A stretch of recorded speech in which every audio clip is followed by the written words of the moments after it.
What's up, YouTubers? So before we get started with this video, on First Take, they're going to be talking about would James Harden be a good fit with Kevin Durant, Kyrie Irving, and the Brooklyn Nets? So let's see what they have to say about that. Do you have enough to beat the Lakers? I'm not sure about that, but if Maybe. you had Harden, there would be no doubt that the Brooklyn Nets would be the favorites. And by the way, James Harden is 32 years of age, or approaching 32 years of age. It ain't like he's 40. He's still got at least another 5 years in him. That's where I'm coming from with that. Yeah, you still consider trading for James Harden. Yeah, so at this point, I don't think I'll trade for James Harden, especially after what we saw last night with the Brooklyn Nets beating up on the Golden State Warriors. Kevin Durant, Kyrie Irving, and the bench look very good. So they definitely do not need James Harden. On paper, they look like it'd be a good matchup, but in real life, it just seems like James Harden might be a little bit too much of a problem for a good thing to have going on in Brooklyn. First of all, I heard you talk about whoops or oops. It's whoops, by the way, with a W. Like, whoops, there it is. Kevin Durant's back. Kevin Durant last night looked like he looked like KD. Maybe not quite as strong or as explosive, but it's hard to tell in one game. But he was already 80% of the way there. Let's assume he comes along even more. He put up 22 points. Here's the thing, Stephen A. The Nets should absolutely not trade for James Harden. I saw what I needed to see last night in terms of the way that team functions. You don't want a ball stopper who, by the way, has had chemistry issues with other stars in the past, even when they get along well off the court, right? Like, forget about him and Chris Paul, him and Westbrook. It lasts a year, and then he doesn't want to do it anymore. So that's one issue. But the more important issue for me is I think he'd make the Nets worse.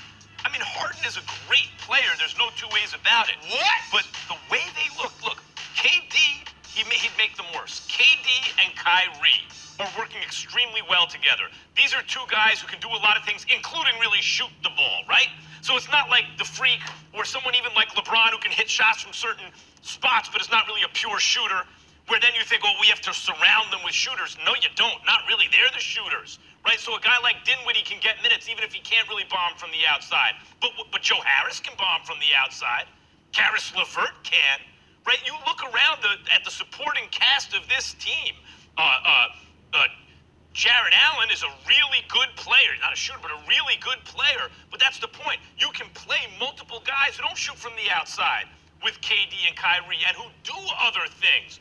Look at how well the team is moving the ball, playing unselfishly, shooting from the outside, doing everything you want them to do. And look at the depth. Kenny Anderson pointed this out last night on the broadcast at halftime. Look at the depth of the team. I might disagree that Jeff Green would start on a lot of teams, but there are very few teams Karis LeVert would not only not start on, but be featured on, right? LeVert, Dinwiddie, I just mentioned them. Harris, Allen, they have depth on the team that is going I agree with that. They definitely have depth. to allow them, not only allow Kyrie and KD to do their things, because they'll move the ball and play unselfishly, but depth on the team that will allow them to get out of the East. I would not sacrifice all that for a dude who's going to come in, stop the ball, and maybe create chemistry issues. Don't trade for Harden if you're the Nets. So I completely agree with Max on this one. Definitely, James Harden, he would definitely ruin the chemistry of that team. Those boys look hot last night. Kyrie Irving was absolutely balling last night. And just imagine if James Harden was there, they would do nothing but slow down Kyrie, which having a split ball time with James Harden. It would just be, James Harden would be a third wheel. Now, maybe before last night, I might have said it might be okay, even though I said on paper it looks good, but you kind of don't know. But with the way the Brooklyn Nets came out last night, between the major players and the bench, they looked excellent last night. They look like, championship contenders off of game one. And to have James Harden there, you don't know how his behavior is going to be, his deviant behavior. You just don't want to deal with any of that at this point in time when everything's firing on all cylinders and they're absolutely balling. Now, I know it's only game one. It's only one game, but so far it's the only game, and they look good. And James Harden, I just wouldn't mess with that. If it's not broke, don't fix it. Well, see, this is where I have a problem with you talking about basketball. This is where I have to go to the basketball authorities and have you arrested. This is what needs to happen when it comes to you, Max Kellerman.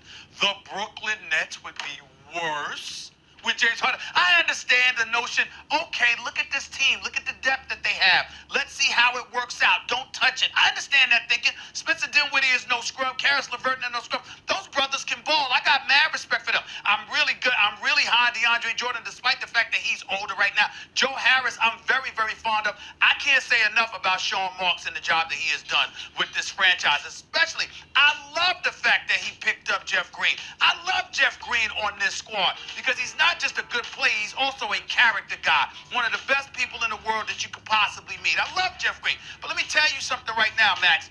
To sit up there and say that a guy that just finished averaging over 30 the last 3 years, that has been in the conversation as one of the most prolific offensive weapons the game of basketball in its history has ever seen, would make a championship contender worse. I don't understand that kind of thinking. That's blasphemy as far as I'm concerned.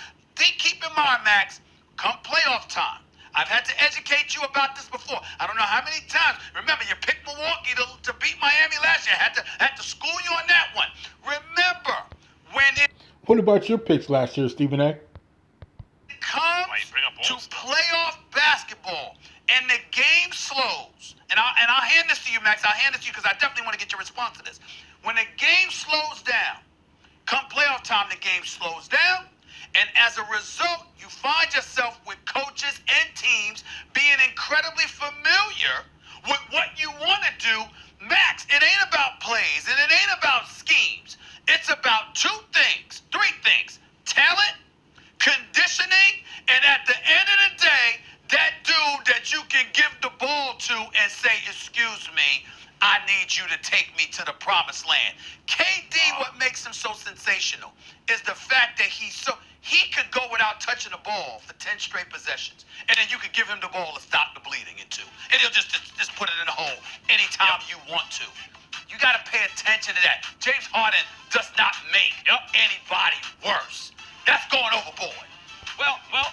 That's not going overboard because they're talking about before they even get to the playoffs, all the trouble and mischief that James Harden can cause before they even get there.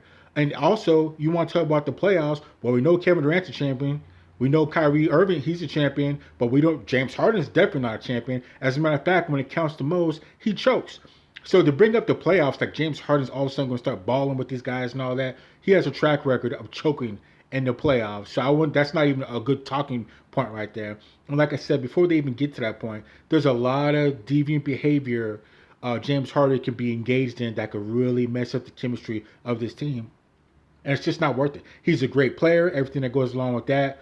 But, you know, he hasn't been playing with 2 other superstars of the caliber of Kevin Durant and Kyrie Irving. He has before, obviously, but he's so used to getting the ball, being ball dominant, that he comes to play with Kyrie or Kevin Durant. Just imagine if he was playing last night.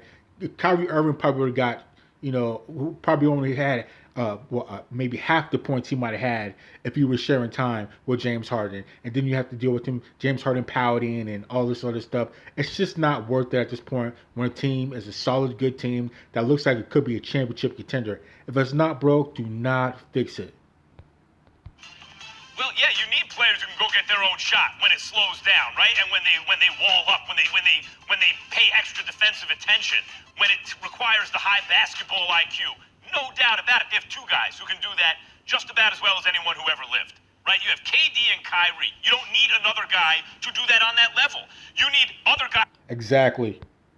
who can do that, and you can't tell me LeVert can't get his own shot. We saw LeVert get his own shot, right? We just saw that last year when he was able to develop as the primary scorer on that team.